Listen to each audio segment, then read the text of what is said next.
रामकृपाल जी, अगर वोटर ये सोचे कि जिसके जनादेश का असर राज्य की सरकार को लेकर है और अगर ये सोचे उसके जनादेश का असर भारत की राजनीति पर पड़ रहा है, दोनों में अंतर आ जाएगा? बिल्कुल अंतर आता है प्रसून जी।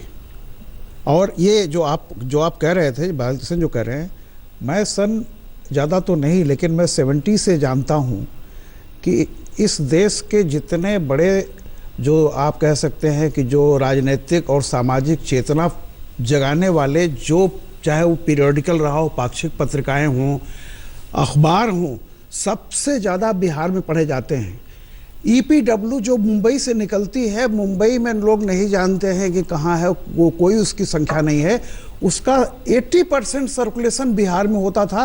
ये मैं 80 की बात बता रहा हूँ आपको।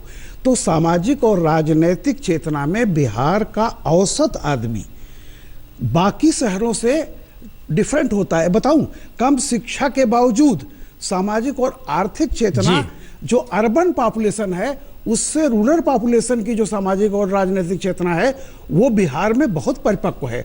इसलिए बिल्कुल सही कह रहे हैं, बिहार का एक एक आदमी आज जो वोट डालता है ना, वो जानता है कि ये मेरा वोट। सहमति है। अब इस चीज को जरा सा आगे बढ़ाइए। अगर बिहार की राजनीति और बिहार के वोटर को इसका एहसास है कि इसका प्रभाव देश की राजनीति पर पड़ने वाला है, तो क्या सड़क, बिजली, पानी मायने रखेगा?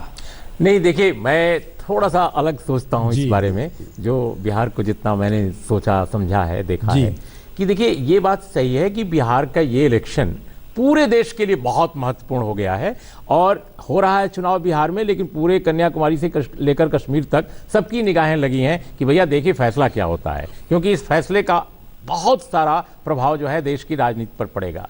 लेकिन ये जो बाहर से बैठे लोग हैं ना, समझदार लोग, पढ़े लिखे लोग, वो इसके सिग्निफिकेंस को, इसके महत्व को ज़्यादा आंकते हैं।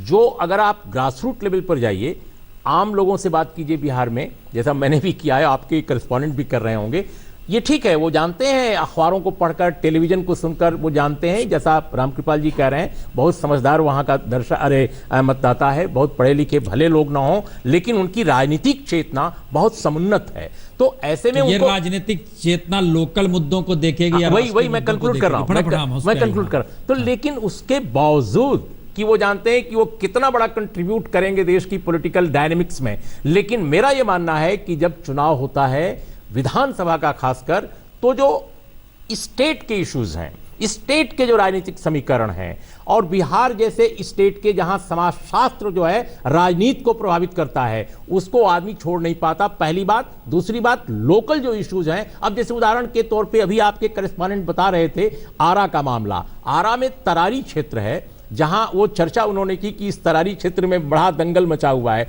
वहां के लोग राष्ट्रीय राजनीति को देखेंगे पहले या तरारी की राजनीति को देखेंगे, जिसमें आरके सिंह भी एक पहलू बने हुए हैं। तो लोकल फैक्टर्स विधानसभा के चुनाव में खासकर और स्टेट के इश्यूज, समीकरण बहुत प्रभावी होते हैं। इस पे आ रहा है और बड़ा महत्वपूर्ण है। इसलिए ये बड़ा महत्वपूर्ण है क्योंकि ओवैसी सीमांचल में गए, महज 6 सीट पर चुनाव लड़ रहे हैं, और आज ही राष्ट्रीय अखबारों में जो अंग्रेजी के यहाँ वहां रिपोर्ट आई कि वहां के वोटर पूछ रहा है, जनाब आप किस लिए आए हैं, वोट बांटने आए हैं या जीतने आए हैं?